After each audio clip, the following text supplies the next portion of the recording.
Welcome to paradise on the Salvation Islands.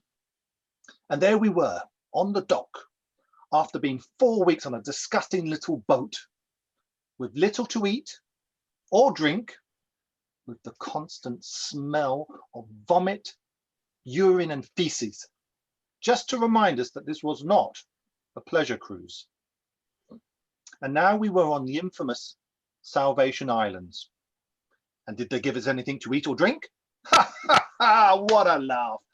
No, they made us undress and then they turned these high pressure hoses on us just to give us a refreshing wash after our long trip. Ha! They only did it to make sure that we were at least presentable when we got to the camp.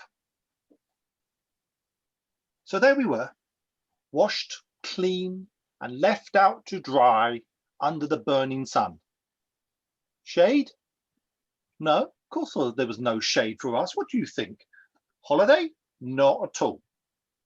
Now I remember the words the captain said just before we boarded the boat.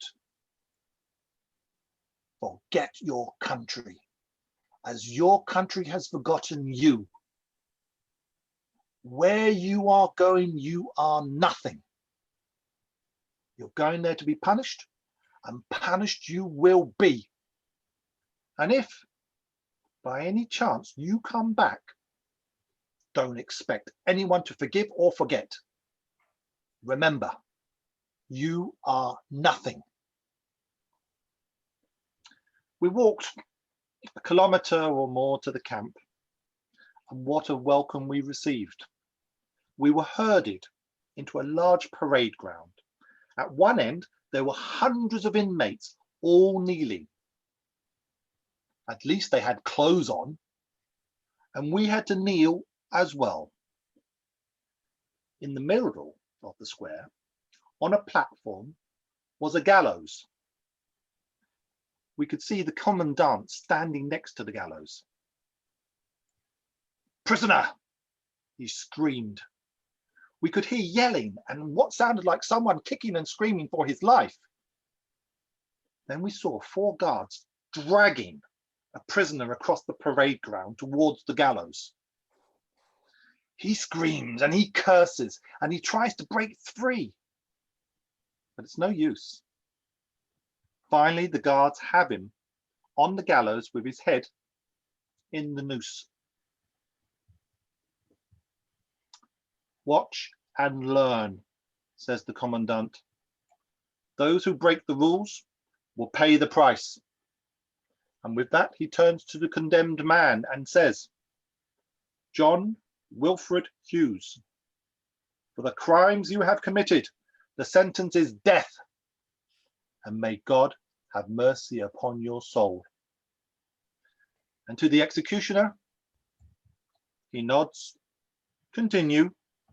And we watch as John Wilfred Hughes drops through the trapdoor and we hear the sickening sound of his neck being broken. And what did they do with John Wilfred Hughes's body? We could hear a bell ringing in the distance. Dinner time for the sharks, as his body is thrown into the sea.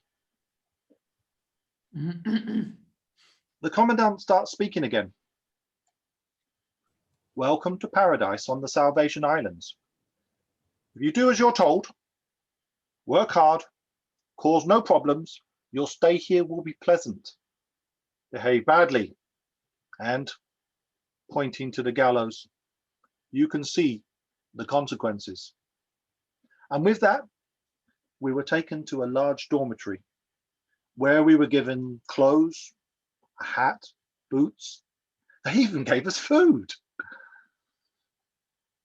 It was tasteless, insipid, and disgusting. But as we hadn't eaten in ages, we were all starving. We would have eaten practically anything, and so we devoured the rubbish they gave us.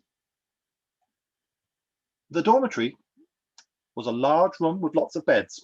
It was hot and humid, and when the night fell, we were attacked by mosquitoes and bed bugs. And in the morning, Our bodies were covered in red spots, and I just wanted to scratch all over. Just so that you get an idea of the conditions, it was unbelievably hot at night. There was no wind, and in the morning, when the sun was coming up, it was scorching and humid. We were forever drenched in sweat. And that was even before we started work. We were hungry and thirsty all the time. We were overheated and suffered from dehydration. And under the scorching sun, we were led out to work on the sugar canes. As we were walking, I could hear the commandant's voice in my head. Welcome to paradise on Salvation Islands. And I couldn't help but smile. Who was he kidding? Madam Toastmaster.